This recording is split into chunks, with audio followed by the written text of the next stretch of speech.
In the damp, oxygen-starved undergrowth of the Phước Tuy Province, survival was not measured in fire superiority or the tonnage of ordnance dropped from the sky. It was measured in the structural integrity of a single dry leaf. To the Military Assistance Command Vietnam, MACV, the jungle was an obstacle, a vast, chaotic green smear on the map that needed to be saturated, burned and cleared to reveal the enemy. To the men of the Australian Special Air Service Regiment, SASR, the jungle was a medium. It was a sensory field where the smallest deviation from the natural order, a displaced pebble, a bruised vine, or the sharp crystalline snap of a dried leaf, was an execution warrant. The snap of a leaf under a boot is a physical event that lasts less than half a second. In the silence of the primary rainforest, that sound travels approximately 50 to 80 meters. It is a high-frequency spike that cuts through the low-frequency hum of insects and the rhythmic drip of condensation. For a standard American infantry platoon in 1966, this sound was background noise, drowned out by the clatter of canteens, the rustle of nylon, and the heavy, rhythmic thud of 80 men moving in a file. For a 5-man SASR patrol, that same snap was a catastrophic systems failure. It meant that the phantoms, as they would later be known, had become visible. The American way of war in Vietnam was a masterpiece of industrial logic. It was built on the philosophy of attrition, championed by General William Westmoreland. The premise was rational. The United States possessed an inexhaustible supply of capital, technology, and firepower. The North Vietnamese and the Viet Cong possessed a limited supply of manpower. Therefore, if the US could maximize the body count, the insurgency would eventually reach its breaking point, the mathematical moment where the enemy could no longer replace its losses. This was the era of search and destroy. It was a war of the sledgehammer, where success was measured by the number of shells fired and the quantity of Zippo raids conducted on enemy base camps. The Americans didn't just fight in the jungle, they fought against it.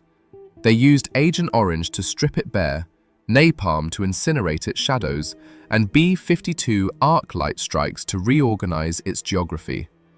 It was a high-decibel, high-visibility approach. It was a system that valued the loud win, the large-scale engagement where air support and artillery could be brought to bear. But the jungle is a highly effective heat sink for industrial energy. It absorbs explosions and hides the survivors. The enemy was not a fixed target. It was a ghost that retreated into the green at the first sign of a helicopter's rotor beat. If you value this objective dissection of military philosophy and the cold mechanics of conflict, consider subscribing to the channel. We analyze the past to understand the structural realities of the present, away from the noise of typical documentary tropes. When the first squadrons of the Australian SASR arrived at the 1st Australian Task Force base at Nui Dat in 1966, the American commanders looked at them with a mixture of curiosity and skepticism. The Australians brought no heavy armour, no massive logistics chain, and no appetite for the body count. Their patrols were tiny, just 5 or 6 men. They moved without the support of constant artillery cover. They often disappeared into the bush for 10 to 14 days and returned without firing a single round. To the MACV analysts obsessed with the weekly kill statistics, the Australians seemed ineffective, perhaps even overly cautious. The Australians, however, were operating on a different evolutionary line of warfare. Their doctrine was not born in the industrial heartlands of the West, but in the grueling counterinsurgencies of the Malayan Emergency and the Indonesian confrontation in Borneo. They had spent 2 decades learning a single, difficult truth. You cannot defeat an insurgent by chasing him. You must wait for him. You must become a permanent, silent fixture of his environment. The SASR selection process reflected this philosophy. While American Special Forces training often emphasized unconventional warfare and the building of indigenous armies, SASR selection focused on tracking and survival. It was a psychological winnowing designed to find the thinking soldier who could tolerate absolute silence for weeks. The Australian operator was trained to move at a pace that was agonizing to a conventional soldier, sometimes covering only 500 meters in a single day. Every step was a tactical decision. Before a foot was placed, the operator would use his eyes to scan the ground for dry foliage. He would look for the telltale glint of a tripwire or the unnatural horizontal line of a man-made trail. This was the geometry of the stealthy approach. By moving slower than the natural rhythm of the forest, the SASR remained below the enemy's sensory threshold. They were not looking for a fight. They were looking for information. They were human sensors tasked with mapping the invisible networks of the Viet Cong. In Phước Tuy, the Viet Cong, VC, D445 Battalion, and the 274th Regiment operated with a sense of total ownership. They moved through the province with the confidence of men who knew every game trail and every secret cache. They used the jungle as a sanctuary, believing that no Western soldier could survive the humidity, the leeches, and the darkness for more than a few hours. The Americans reinforced this belief by arriving in loud, gasoline-scented waves. The VC could hear the Americans coming from kilometers away. They could smell their tobacco, their sea rations, and their hygiene products. The VC didn't need to be master scouts to avoid the Americans. They simply had to listen. The Australians understood this sensory leakage. When an SASR patrol prepared to go over the wire at Nui Dat, they underwent a ritual of sensory neutralization. They stripped away everything that belonged to the Western world. They stopped using soap or deodorant days before insertion. They carried no flavored rations. They didn't smoke. They even changed their laundry habits, ensuring their uniforms didn't carry the scent of Australian detergents. They wanted to smell like the rot and the rain. They wanted to be chemically indistinguishable from the Phước Tuy terrain. But the most critical piece of equipment they carried was not a weapon. It was a psychological state, the tracker's mind. In the comments, I want to hear your thoughts. In the modern era of thermal imaging and drone surveillance, has the art of the human sensor been lost? Or does the individual soldier's ability to disappear still outweigh the power of the machine? The first real clash of these two systems, the American sledgehammer and the Australian scalpel, occurred not on a battlefield, but in the planning rooms of task force headquarters. The Americans wanted the SASR to act as long-range reconnaissance patrols, LRRPs, to find targets for B-52 strikes. They wanted the SASR to be the eyes for the fist. The Australians, however, realized that the fist was often too slow. By the time a B-52 strike was coordinated and the bombs fell, the target was usually gone. The Australians proposed a different use for their skills: stay-behind patrols. The idea was to insert a 5-man team into an area recently cleared by a large American operation. The VC would wait for the helicopters to leave, wait for the dust to settle, and then return to their bunkers to resume operations. The SASR would already be there, buried in the undergrowth, watching. This brings us back to the dry leaf. During an early insertion in late 1966, a patrol from 1st Squadron SASR was tasked with observing a suspected VC supply route near the Light Green, a coastal area of thick scrub and salt marsh. They had been in position for 3 days. They were motionless. They were shadows among shadows.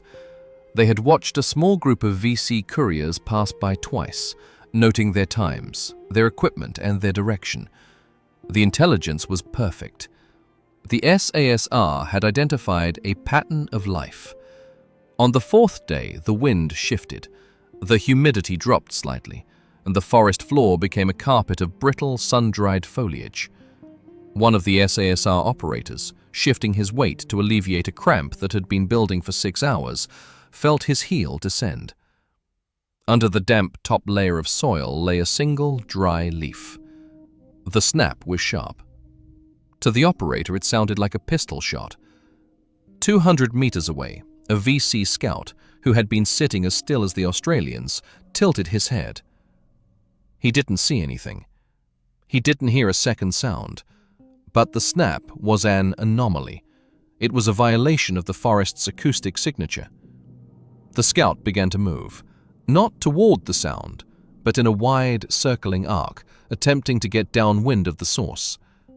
The SASR patrol commander saw the movement. He didn't raise his rifle. He signaled his men with a minute hand gesture. The team began to backtrack. This is one of the most difficult maneuvers in special operations, moving backward through dense terrain without leaving a trace, while being hunted by a man who was born in that same terrain. This was the beginning of the Phantom legend. The VC scout found the spot where the sound had originated. He found the dry leaf, crushed into 4 pieces. He looked for footprints. There were none. He looked for broken twigs. There were none. He looked for the scent of a foreigner. There was only the smell of damp earth. The scout reported back to his commander that the jungle was haunted. It described a presence that made sounds but left no body. This was the first crack in the VC's psychological dominance of the province. They began to realize that the Westerners were no longer just loud and clumsy. Some of them had learned how to breathe with the trees. The SASR's transformation from effective scouts to the phantoms of the jungle was not a result of a single victory. It was a slow, agonizing process of attrition against the enemy's nerves. The Australians were proving that the most effective way to fight a guerrilla was to become a more disciplined version of the guerrilla. But this path required a total sacrifice of the soldier's humanity. To stay in the deep green for 14 days without speaking, without cooking, and without moving required a level of mental conditioning that the American system, with its R&R rotations and its focus on industrial comfort, could not replicate. The Australian operator was becoming something else. A creature of the Phước Tuy Province, a predator that could wait 10 days for a single 17-second window of opportunity.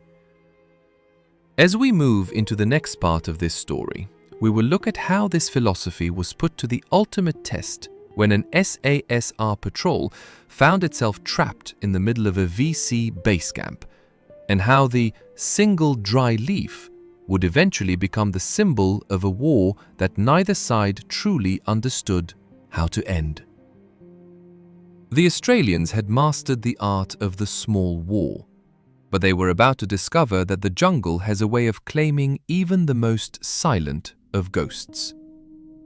The transition from a man to a phantom is a one-way door, and in the dark of the Phước Tuy, that door was about to swing wide. In the kinetic hierarchy of the Vietnam War, the weight of a soldier's burden was a mathematical constant. For a conventional American grunt in a search and destroy company, the combat load averaged between 60 and 80 pounds. This weight was a mixture of survival and aggression. Water, sea rations, a poncho, and as much ammunition as a man could physically strap to his torso. The logic was industrial. The soldier was a delivery system for 5.56mm rounds and mortar support. If you ran out of supplies, a Huey would hover over the canopy and drop more. The American soldier was tethered to a mechanical umbilical cord that reached all the way back to the factories of the Midwest. For the men of the Australian SASR, The mathematics of the rucksack were far more unforgiving. An SASR patrol was an autonomous biological unit. When they stepped off the helicopter in a hot or cold LZ, they were functionally departing the 20th century. They carried between 80 and 110 pounds, often exceeding their own body weight. But this was not a load designed for a 3-day sweep. It was a 14-day life support system. Every ounce was scrutinized. Every cardboard box was discarded to save grams and eliminate the rustle of packaging. They carried rat packs, rations, that were stripped of their labels, identifying the contents only by the color of the tape. They carried claymore mines, not for offensive ambushes, but for break contact drills, the desperate mechanical violence required to buy 5 seconds of escape. The rucksack was the physical manifestation of their isolation. If a patrol was compromised 20 kilometers deep in Phước Tuy, there was no armored column coming to save them. There was only the thinking soldier and his ability to disappear. This created a specific psychological state: hypervigilance. In the deep green, the human eye is naturally drawn to movement, but the SASR scout was trained to look for stasis, the unnatural stillness of a tripod, the straight line of a rifle barrel, or the circular curve of a human ear hidden in a fern. The primary weapon of the SASR was not the L1A1 SLR or the modified XM177E2 submachine gun. It was the visual field. They moved in a staggered file, a formation where each man's arc of observation overlapped the next. They moved with a rhythmic, agonizing slowness that the Australians called the ghost walk. One step, freeze. Scan the 3-dimensional space from the canopy to the roots. Listen. Smell. Repeat. To a conventional observer, they appeared to be doing nothing. In reality, they were processing gigabytes of sensory data, looking for the anomaly. This is the point where the American and Australian systems experienced their most profound friction. The Military Assistance Command, Vietnam, MACV, operated on the body count metric. In the corporate logic of the Pentagon, a mission that resulted in 0 casualties for the enemy was a null mission. It was an investment with no return. The American LRRP, Long-Range Reconnaissance Patrol teams, despite their elite status, were often pressured to engage the enemy to justify their insertion. They were hunter-killers.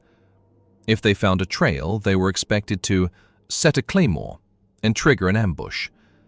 The Australians viewed this as tactical suicide. In the SASR philosophy, an ambush was a failure of intelligence. If you killed 3 VC couriers on a trail, you had alerted the entire district to your presence. You had traded a long-term human sensor for a short-term body count. The Australians preferred to watch the couriers, follow them to their base camp, map the bunker system, and then leave as silently as they had arrived.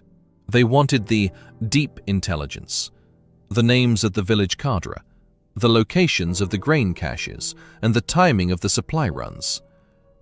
If you appreciate this deep dive into the psychological and structural differences between Allied doctrines, please consider liking the video. It helps our objective analysis reach a wider audience of those who value tactical history over sensationalism. In late 1967, this difference was put to the test during Operation Santa Fe. The objective was to disrupt the VC 274th Regiment in the Mai Tao Mountains. The Americans brought in a multi-battalion force, preceded by weeks of arc-light B-52 strikes. The mountains were turned into a moonscape. The noise was deafening. The VC, however, simply moved into deep subterranean bunkers or retreated into the neighboring provinces. When the American infantry swept through the craters, they found nothing but empty rice bags and a few spent casings. To the MACV, The mission was a clearance. To the VC, it was a temporary relocation. While the American battalions were roaring through the mountains, a 5-man SASR patrol from 2nd Squadron was inserted 15 kilometers to the east, in an area the Americans had deemed empty. The patrol, led by a sergeant named Miller, did not look for the VC in the mountains. They looked for the lifeblood, the water sources and the transition zones between the high jungle and the cultivated plains. They moved for 6 days, covering only 4 kilometers. They found a way station, a small cluster of huts hidden in a bamboo thicket. It wasn't on any map. It didn't appear on aerial photography because the VC had carefully tied back the canopy to prevent shadows. This was the institutional intelligence of the VC. They knew that the Americans looked for geometry, straight lines, squares, circles. The VC built in fractals, mimicking the chaotic lines of the brush. The SASR patrol settled into an observation post, OP, 40 meters from the station. They stayed there for 72 hours. They watched as a senior VC officer arrived on a bicycle, a detail that highlighted the asymmetrical logic of the war. A man on a bicycle, moving through a jungle where the most powerful nation on Earth was losing billion-dollar aircraft. The Australians recorded his face, his rank, the documents he handed over, and the way the local couriers deferred to him. This was the high-resolution intelligence that the body count could never capture. But it came at a staggering psychological price. To sit in a hide for 3 days requires the suppression of every human instinct. You cannot cough. You cannot swat the mosquitoes that are feeding on your eyelids. You cannot shift your weight to ease the agonizing pressure on your spine. You must become a biological stone. During the second night, a VC sentry walked within 3 meters of Miller's position. The sentry stopped. He leaned against a tree, the very tree that was masking Miller's flank. The Australian could smell the sentry's breath, a mix of fish sauce and homegrown tobacco. He could see the individual stitches on the sentry's black pajamas. Miller had his hand on his combat knife, not his rifle. A gunshot would bring the entire way station down on them. A knife was the Phantom's silent answer. The sentry stayed for 10 minutes. He urinated against the tree, the liquid splashing inches from Miller's boot. Then he moved on. He had sensed nothing. The Australian's sensory neutralization had held. The phantoms remained invisible. In the comments, tell us, do you think the mental discipline to remain motionless for days is a skill that can be taught to anyone? Or does it require a specific rare psychological defect that seeks out isolation? The SASR patrol extracted 2 days later. They brought back a map of a courier network that linked 3 separate VC battalions. They had not fired a single bullet. When Miller presented the intelligence to the American liaison officer at Nui Dat, the officer looked at the 0 in the enemy KSA, killed in action, column, and sighed. "Great intel, Sergeant," he said, "but we need hits. The general wants results he can put on a chart." This was the tragedy of the Vietnam conflict, a clash between qualitative victory and quantitative metrics. The Australians were winning the small war, but the American big war was demanding a tempo that ignored the nuances of the jungle. The VC, meanwhile, were beginning to adapt. They were no longer dismissive of the Westerners. Their internal reports, later captured in bunker raids, began to mention the Australian wolves. They noted that unlike the Americans, who stayed on the trails and relied on their radios, the Australians moved through the unwalkable brush. The VC began to set anti-personnel traps specifically for trackers, toe poppers, made from discarded American sea ration cans and sharpened bamboo punji stakes smeared with human waste. The jungle was becoming a two-way sensory trap.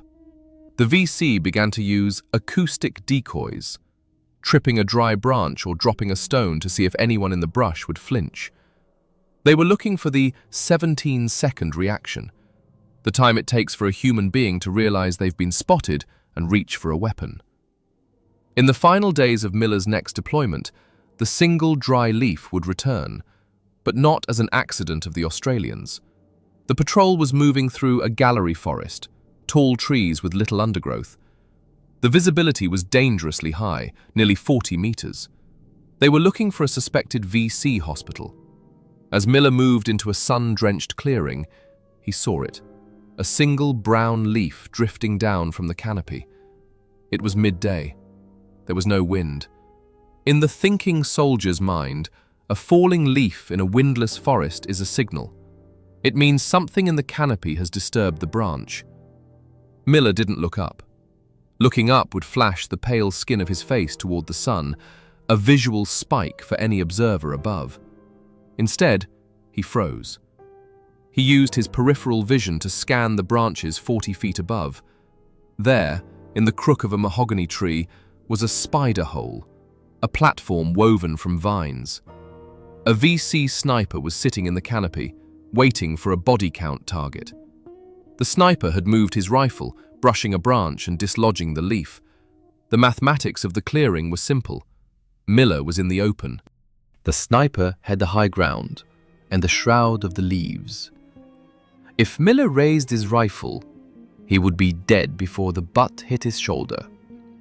If he ran, he would be a moving target in a shooting gallery. He stayed frozen. He waited for the sniper to move again. This was the standoff of the ghosts. For 20 minutes, neither man moved. The Australian in the sun, the Vietnamese in the shade. The leaf lay on the ground between them, a physical marker of the 17 seconds that were about to decide the fate of the patrol. Miller's heart rate was low, but his mind was racing. He was calculating the reaction time gap. He knew that if he could stay still long enough, the sniper's concentration would break. The human brain cannot maintain peak vigilance for more than a few minutes without a microlapse. But the sniper was not a conscript. He was a professional. He was a phantom of the north. As the sun began to shift, casting a long shadow across the clearing, the tension reached its structural limit. The sniper, believing Miller was a stump or an illusion of the light, finally began to shift his weight to look at the second man in the Australian file. That micro-movement was all Miller needed. But as he prepared to fire, a new sound erupted from the north. The whop, whop, whop of American Hueys. A search and destroy company was being inserted 2 kilometers away. The noise was like a physical blow. The sniper in the tree panicked, thinking he was about to be surrounded by a battalion. He didn't fire at Miller. He leaped from the platform and disappeared into the canopy. Miller did not fire. He didn't want to alert the Huey pilots to his position. He stayed in the dirt, watching the falling leaves, realizing that the big war had just saved his life, but destroyed his mission. The single dry leaf had fallen, but the war was only getting louder. As we move into part 3, we will explore the descent into the black, the SASR's deep penetration missions into the VC secret zones, where the rules of the Geneva Convention were replaced by the law of the knife, and where the Australians would discover that some ghosts don't want to be found. The phantoms were moving into the heart of the machine, and the machine was waiting. The next 17 seconds would be written in blood. In the strategic cartography of the Vietnam War, there existed spaces that the Military Assistance Command, Vietnam, MACV, simply referred to as secret zones. These were not merely geographic areas, they were sovereign subterranean fortresses, places like War Zone D and the Iron Triangle, with the nervous system of the Viet Cong, VC, and the North Vietnamese Army, NVA. To the American industrial machine, these zones were problems of physics. The solution was the B-52 arc-light strike, a carpet of 500-pound bombs designed to crush bunkers and collapse the very earth. The Americans believed that if you could apply enough atmospheric pressure, the secret would be crushed along with the bone. But the earth in Phước Tuy and the surrounding provinces was a resilient, porous medium. The B-52s reorganized the surface, creating a lunar landscape of craters and splinters, but the secret remained below. The VC simply waited for the tremors to stop, cleared the dust from their ventilation shafts, and resumed their work. They operated on a timeline that the Pentagon's 4-year election cycle could not comprehend. They were fighting a war of centuries, and in that context, a single bombing raid was merely weather. For the Australian SASR, entering a secret zone was an act of descent into the black. It was the ultimate test of the thinking soldier. While a conventional American company would enter these zones with armored personnel carriers and a curtain of artillery fire, a 5-man SASR patrol entered like a virus. Their goal was not to occupy the zone, but to infect its logic. They were looking for the hinge point, the exact moment where the enemy felt most secure. The transition from the deep green of the outer jungle to the black of the secret zones required a total recalibration of the human nervous system. In the outer jungle, you watched for trails. In the secret zone, the ground itself was a trap. The VC utilized a visual deception doctrine that mimicked the chaotic geometry of the forest floor. A spider hole, a vertical tunnel entrance, was capped with a lid of living grass and leaf litter. It was physically indistinguishable from the rest of the forest. You could stand on top of a VC platoon and never know they were there until the 17-second window of an ambush opened beneath your boots. The single dry leaf remained the barometer of this environment's hostility. In the secret zones, the VC would often clear-cut the low-level brush to create 30-meter killing fields around their bunker entrances, then cover the cleared ground in dry, brittle bamboo leaves. It was an acoustic alarm system. Any Western soldier attempting to crawl toward the entrance would generate a high-frequency crunch that signaled his position to a sentry sitting in total darkness 3 meters below ground. If you find this analysis of the structural and sensory realities of guerrilla warfare more compelling than the typical Hollywood narrative, please subscribe to the channel. We are committed to exploring the uncomfortable truths of military history, focusing on the individual's psychological and tactical response to impossible conditions. In the autumn of 1968, a patrol from 3rd Squadron SASR, led by a corporal named Vance, was tasked with penetrating the Mai Tao secret zone. Their mission was hard intelligence.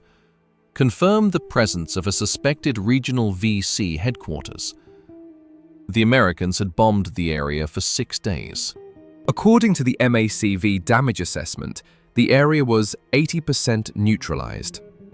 Vance knew this was a mathematical fantasy. A secret zone is only neutralized when a human eye confirms the bodies. Vance's patrol moved at a speed that would be unrecognizable to a modern athlete. They covered 800 meters in 10 hours. Each man in the file was a surgical sensor. The lead scout didn't just look at the ground, he felt it through the soles of his jungle boots. He was looking for the subtle give of a hollow space, or the unnatural rigidity of a buried stake. They reached the red zone, the inner sanctum, at 0300 hours. They didn't establish a traditional camp. They lied up in a LUP, lying up point. In the SASR philosophy, an LUP is not a place to rest. It is a place to dissolve. 5 men crawled into a thicket of wait-a-minute vines, their rucksacks still on their backs, their weapons oriented in a 360-degree perimeter. For the next 18 hours, they would not move. This is the psychological crush depth of special operations. The human brain is a machine designed for movement and social interaction. In an LUP, those functions are suppressed to zero. You are alone with your own heartbeat, which, in the silence of the secret zone, sounds like a rhythmic drumming against your ribs. You watch the leeches crawl across your skin, and you do nothing. You watch the fire ants bite your knuckles, and you do nothing. You are testing the structural integrity of your own mind against the absolute silence. In the comments, we want to hear your perspective. In a world of instant communication and constant noise, could a modern soldier, raised on digital feedback, survive 18 hours of total sensory deprivation in a hostile environment? Or has our cognitive threshold been permanently lowered?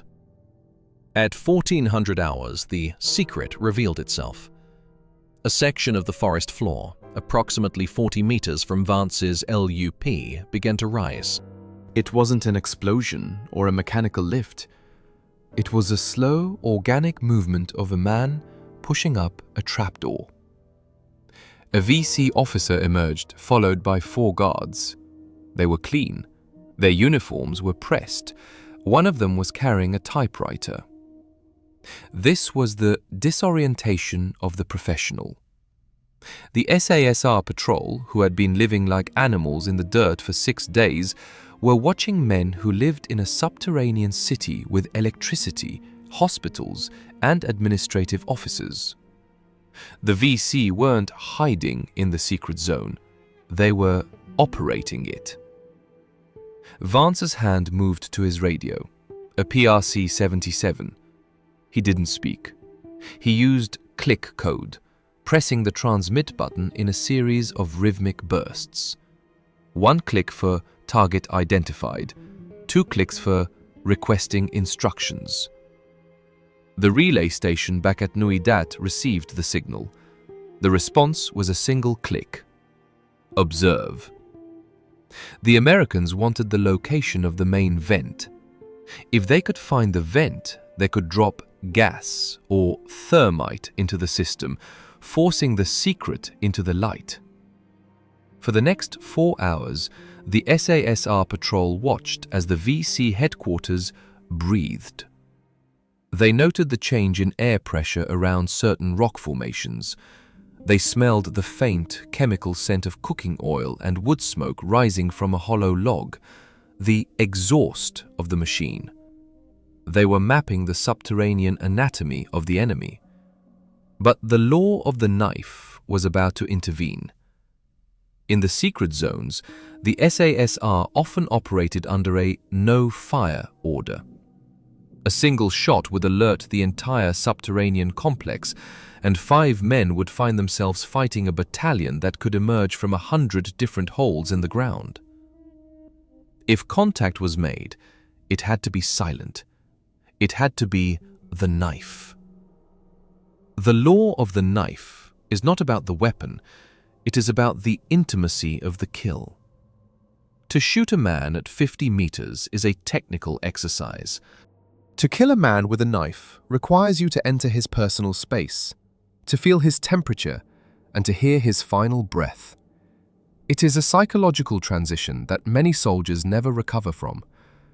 It is the moment the thinking soldier becomes a predator. As the sun began to dip, a VC sentry, young, perhaps 18, detached himself from the headquarters group. He walked toward the thicket where Vance was hidden. He wasn't looking for Australians. He was looking for a private moment. He stopped 2 meters from Vance's face. He put down his AK-47. He began to unbutton his shirt. Vance had 1.5 seconds to make a decision. If the sentry looked down, he would see the visual spike of Vance's eyes. Even with camouflage cream, the human eye has a reflective quality that the jungle does not replicate. If Vance fired, the mission was over. If he stayed still, he was betting his life on the invisibility of his camouflage. The single dry leaf intervened again. The sentry, shifting his weight, stepped on a brittle twig. The snap was minor, but it caused the sentry to look down at his feet. In that microsecond of distraction, Vance moved. He didn't stand up. He flowed forward from a prone position, a movement the SASR calls the lizard strike.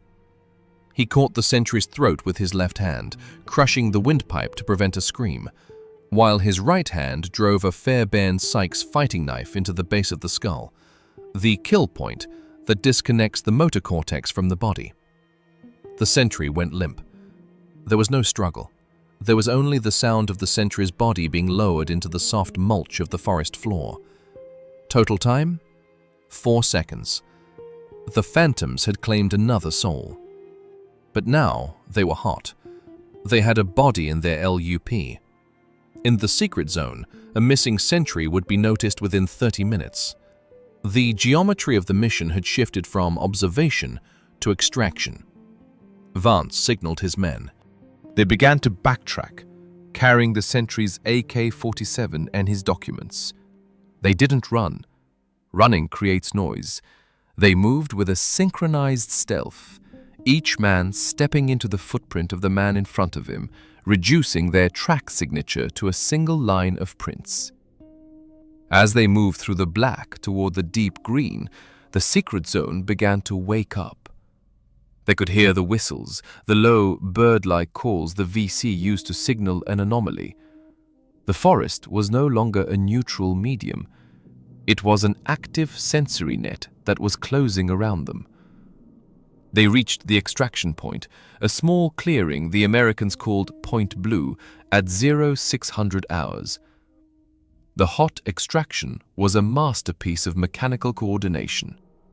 2 bushranger gunships arrived first, saturating the tree line with minigun fire to create a cordon of lead. Then, the Huey Slick descended. The SASR patrol didn't walk to the helicopter. They were dragged into the door by the crew chiefs as the pilot kept the skids 6 inches off the ground. Total time in the clearing? 17 seconds. As the Huey climbed away from the Maytao, Vance looked down at the jungle. From 2,000 feet, it looked like a peaceful, undulating sea of green. There were no signs of the craters, the bunkers, or the body they had left behind. The secret had closed over the wound. Back at Nui Dat, the intelligence analysts pored over the documents Vance had recovered. They found a roster of names, the administrative structure of the VC province leadership. It was a goldmine of qualitative intelligence. But Vance didn't stay for the debrief. He went to the showers, stripped off his rotted uniform, and stood under the water for 30 minutes. He was trying to wash off the smell of the secret. But he knew, as every phantom knew, that the jungle doesn't just stay on your skin. It gets into the folding of the brain. The thinking soldier had gone into the black and come back. But he had left a part of his humanity in that thicket. He had learned the law of the knife, and he had realized that in the Vietnam War, the only difference between a ghost and a man was the 17 seconds it took to decide who was going to die. As we move into part 4, we will examine the fragmentation of the soul, the long-term psychological cost of being a phantom. We will look at the SASR's most controversial operations, where the lines between soldier and assassin began to blur, and how the single dry leaf would eventually become the only thing that could lead a ghost back home. The war was getting darker, and the phantoms were beginning to realize that even if they won the small war, the big war was designed to consume them all. The descent was not over. The true black was still ahead. By 1969, the structural integrity of the Vietnam War was beginning to fatigue. In the air-conditioned briefing rooms of Saigon, the talk was of Vietnamization, the political process of shifting the kinetic burden to the South Vietnamese army. But in the saturated humidity of Phước Tuy, the war had merely entered its most toxic phase. The big war of battalions and territorial control had stalled into a stalemate of quantitative attrition. For the Australian SASR, this meant a shift in their functional utility. They were no longer just human sensors. They were being reorganized into targeted interdiction units. The Military Assistance Command Vietnam, MACV, under the increasing pressure of the Phoenix program, wanted the SASR to move beyond observation. They wanted the Phantoms to become executioners. The transition from a reconnaissance specialist to a targeted assassin is not a simple shift in mission parameters. It is a fundamental reorganization of the soldier's internal moral geography. A reconnaissance mission is a passive act of intelligence gathering. The objective is to remain a ghost. An assassination mission, or snatch operation, requires a violent, high-visibility rupture of the environment. To the Australian operator, this felt like a betrayal of the Phantom ethos. The SASR had spent years perfecting the art of non-contact. Now, they were being ordered to seek it out in its most intimate form. The psychological burden of this shift was measured in the fragmentation of the self. When a man spends 5 years living in the deep green, where his survival depends on his ability to suppress every human impulse, coughing, talking, moving, even the scent of his own skin, the brain begins to short-circuit. The thinking soldier becomes a closed system. He operates on a logic that is entirely disconnected from the civilian world. He begins to view the jungle not as a battlefield, but as his only true home, and the secret zones as the only places where the rules of existence make sense. In the early months of 1970, a 5-man patrol from 1st Squadron SASR, led by a veteran trooper named Hennessy, was tasked with a high-value target, HVT, interdiction. The target was a local Viet Cong village cadre leader who was responsible for the taxation and forced conscription of the local population. He was a political node, a man whose influence was more dangerous to the Hearts and Minds campaign than a company of NVA regulars. The Americans wanted him neutralized or captured. If you find this analysis of the psychological erosion of elite operators and the cold reality of targeted interdiction compelling, consider subscribing to the channel. We explore the structural consequences of conflict, focusing on the human cost of tactical perfection. Hennessy's patrol moved into the long, high hills, a nightmare of jagged granite and dense, thorny scrub. The Long Highs were the fortress of the VCD 445 battalion. Every square meter of the terrain was rigged with anti-handling devices. The single dry leaf was no longer just a sensory trigger. It was the possible fuse for a bouncing Betty mine. The Australians moved with a physical tension that was almost unsustainable.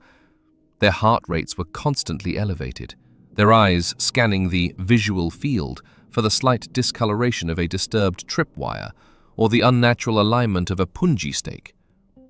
They located the HVT's bunker at 0200 hours on the 3rd day.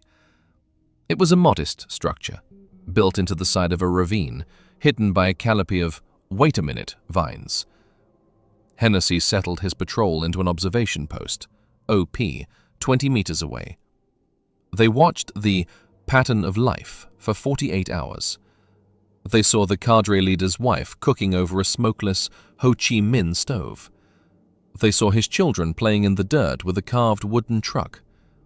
This is the moral friction of the Vietnam War. In the big war logic of the B-52 strikes, these children were collateral data. In the small war logic of the SASR patrol, they were human beings, standing 3 meters from the kill zone. The SASR training in Hereford and the Swanbourne base emphasized discriminatory fire. But the law of the knife becomes complicated when the target is surrounded by non-combatants. As you listen to this account of the blurring lines between soldiering and assassination, please take a moment to like the video. Your engagement helps us maintain this objective, cold fact approach to military history. At 400 hours on the 5th day, the order was given to execute. The snatch operation was a masterpiece of mechanical violence. Hennessy's patrol did not use the silent approach for the final 10 meters. They used shock and awe. They initiated with 2 flashbang grenades, followed by a concentrated burst of suppressed fire to neutralize the guards. The 17-second window was open. They entered the bunker. The air was thick with the scent of cordite, dust, and scorched earth. Hennessy found the cadre leader reaching for a Tokarev pistol. The Australian did not fire. He used the butt of his XM177E2 to strike the man across the temple, a tactical incapacitation. The cadre leader fell, but then the structural failure of the mission occurred. The wife, the woman they had watched for 2 days, emerged from the shadows with a hand grenade. She wasn't an insurgent. She was a protective system defending her home. In the comments, we want to hear your perspective. When a soldier is placed in a situation where a non-combatant becomes a lethal threat, does the moral burden lie with the individual pulling the trigger, or with the system that placed him in that room? Hennessy's lead scout, a young trooper named Ryan, fired a single controlled pair. The woman fell. The grenade, the pin already pulled, rolled across the dirt floor. "Grenade!" Hennessy shouted. The patrol flowed out of the bunker, dragging the unconscious HVT with them. They hit the dirt as the explosion collapsed the front of the bunker. The children's wooden truck was shredded by the blast. The extraction was hot. The D445 battalion, alerted by the explosion, began to close in from the surrounding ridges. The SASR patrol was black, meaning they were out of the ghost phase and into the kinetic phase. They used their claymore mines to set break contact ambushes as they retreated down the ravine, the explosions creating a barrier of steel behind them. They reached the LZ as the Hueys arrived. The phantoms were no longer invisible. They were covered in the red dust of the long highs and the blood of a woman they had killed in front of her children. As the Huey climbed, Hennessy looked at the cadre leader lying on the floor of the helicopter. The man was coming around, his eyes filled with a mixture of terror and a profound, silent hatred. Hennessy realized that they had neutralized the node, but they had radicalized the district. The quantitative metric was a success. 1 HVT captured. The qualitative reality was a disaster. A family destroyed and a legend of Western brutality reinforced. This was the fragmentation of the soul. Back at Nui Dat, Ryan, the trooper who had fired the shots, did not go to the mess hall. He sat on his bunk, his hands perfectly still, staring at his boots. He had done exactly what he was trained to do. He had followed the 17-second logic to its perfection. But the thinking soldier part of his brain was stuck in a loop, replaying the moment the single dry leaf had been replaced by the sound of a woman's final breath. The SASR were beginning to realize that the phantoms were not just ghosts in the jungle. They were becoming ghosts to themselves. The moral ambiguity of the missions, the targeted killings, the snatch operations, the proximity to the Phoenix program's more unpleasant aspects, was eroding the very discipline that made them elite. The thinking soldier was thinking too much about the body count.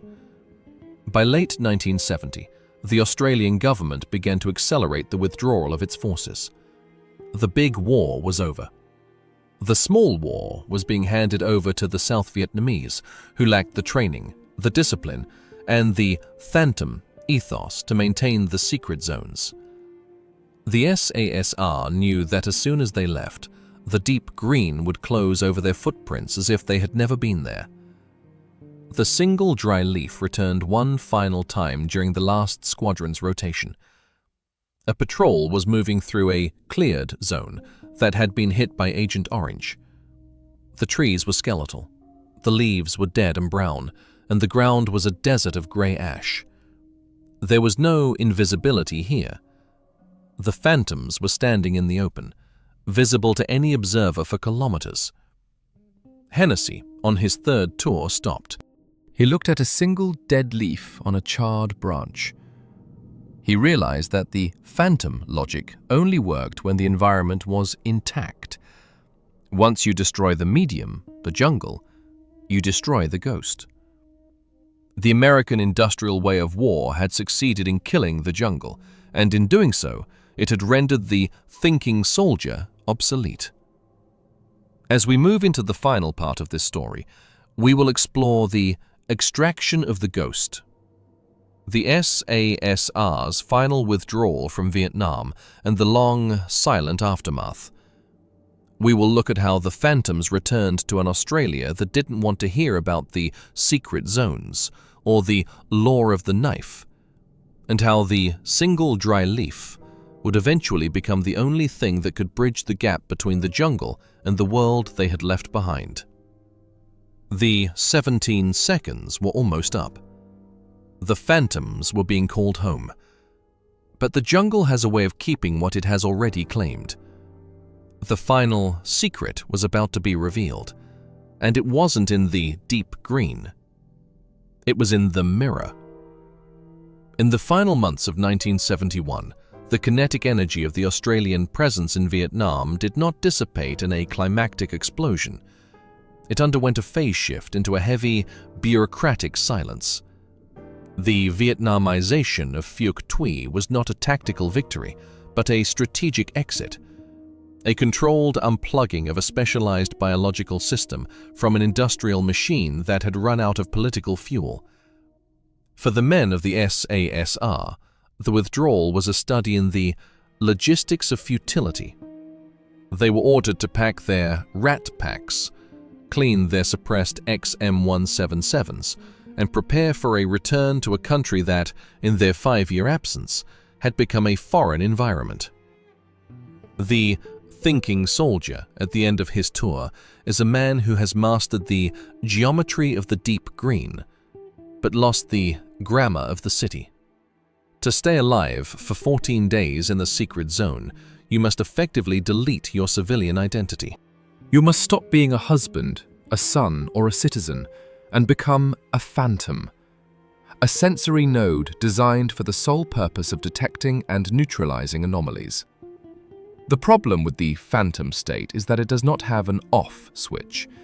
It is a psychological modification that rewrites the hardware of the brain. As the 4th Squadron SASR prepared for the final extraction from Nui Dat, the atmospheric pressure of the province changed. The big war was retreating.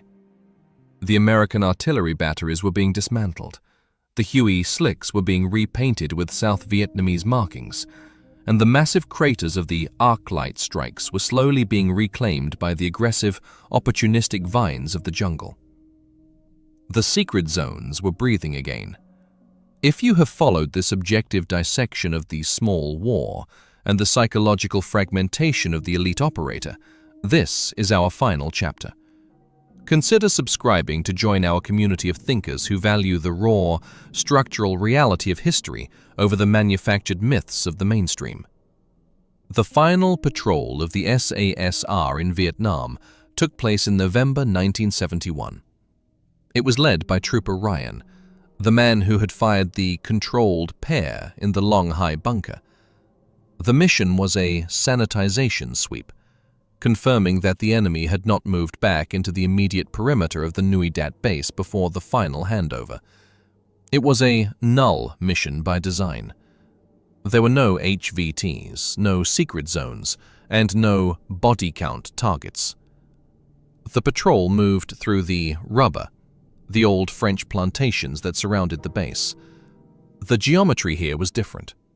Straight lines of trees, clear avenues of fire, a landscape designed for colonial profit rather than guerrilla warfare. But even here, the single dry leaf remained the primary indicator of threat.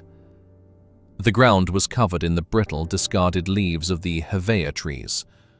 Moving through the plantation was like walking on a layer of eggshells. Ryan moved with a ghost walk. One step, freeze, scan. He was no longer looking for the D445 battalion, he was looking for the echo of the phantom. He realized that for 5 years they had been the most lethal entity in this province, yet they had left no physical monuments. There were no cleared zones that stayed cleared. There were no bunker systems that stayed collapsed. There were only the 17-second memories of men who had seen the secret and survived. He stopped in the middle of a row of rubber trees. He looked at a single brown leaf caught in a spider's web at eye level. It vibrated slightly in the afternoon breeze. In the thinking soldier's mind, this was a mechanical signal. It was the jungle telling him that the system was resetting. The phantoms were leaving, and the secret was returning to its original owners. As you reflect on the futility of qualitative excellence in the face of quantitative failure, please take a moment to like the video and share your final thoughts in the comments. Can a unit ever truly win a war if the political machine behind them doesn't understand the medium they are fighting in? The extraction of the 4th Squadron was a quiet affair. They boarded a C-130 Hercules at Vung Tau. As the aircraft climbed over the South China Sea, the men didn't look back at the green smear of the Phước Tuy. They looked at each other. They were hyper-vigilant even in the cargo hold, their eyes scanning the interior of the plane, their ears tuned to the frequency of the engines. They were ghosts being transported in a pressurized metal box. The return to Australia was a sensory overload. The phantoms landed in a world of colour, noise and indifference. The streets of Perth and Sydney were filled with the anomaly of civilian life.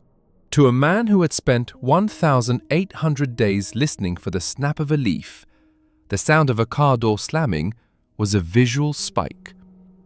The smell of a barbecue was a chemical warning. The thinking soldier was now a maladapted predator in a landscape of prey. The Australian government, mirroring the American Vietnamization logic, wanted the war to disappear. The SASR veterans were told to blend in. They were discouraged from wearing their uniforms in public. The medals they had earned in the secret zones were issued in private. This was the final sanitization. The system that had forged them into the most effective small unit force in the world now viewed them as a structural liability. But the phantom DNA could not be erased. In the late 1970s, as the world moved into the era of global terrorism, the SASR underwent a rebirth. The lessons of Vietnam, the 17-second room clearance, the surgical precision, and the human sensor philosophy became the foundation of the Tactical Assault Group, TAG.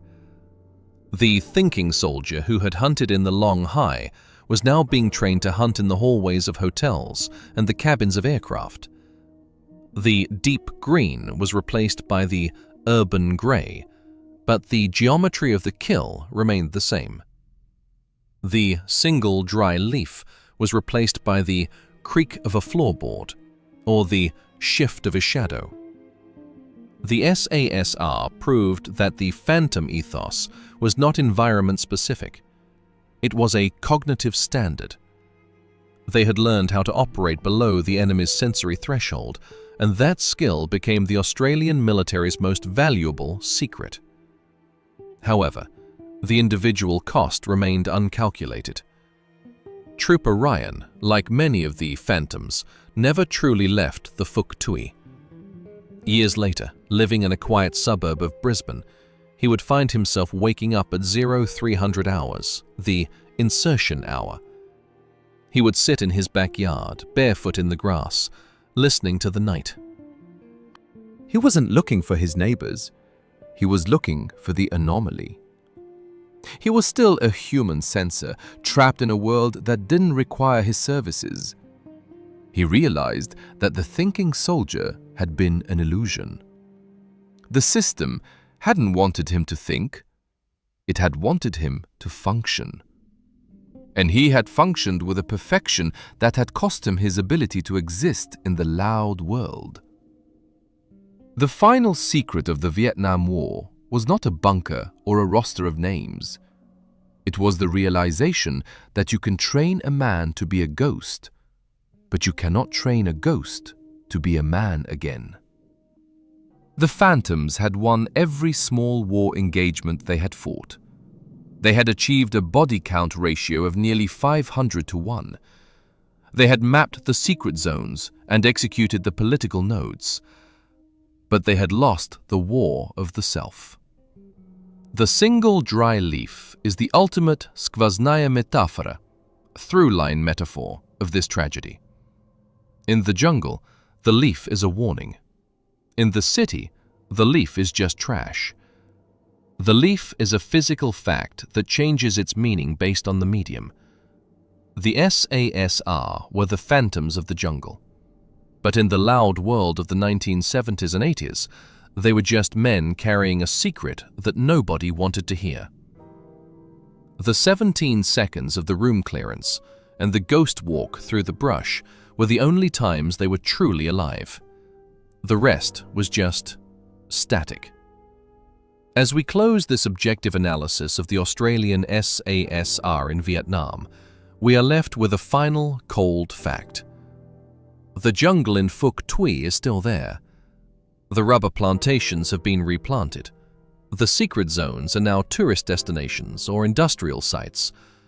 But if you walk deep into the deep green, away from the trails and the noise, and you sit perfectly still for 72 hours, you might realize something. The jungle is never empty. The phantoms left no footprints, but they changed the acoustic signature of the forest. The Viet Cong who survived still tell stories of the Australian wolves who moved without leaves snapping. The legend of the thinking soldier survives not in the medals or the history books, but in the silence of the green. The machine of war will always demand more quantitative metrics. It will always ask for more body count and more technological saturation. But history proves that the machine is always defeated by the anomaly. The individual who can stay still, stay silent, and wait for the single dry leaf to fall. The 17 seconds have passed. The phantoms are gone. The secret remains. Thank you for your time. Your intelligence has been the only audience we sought. The record is now closed.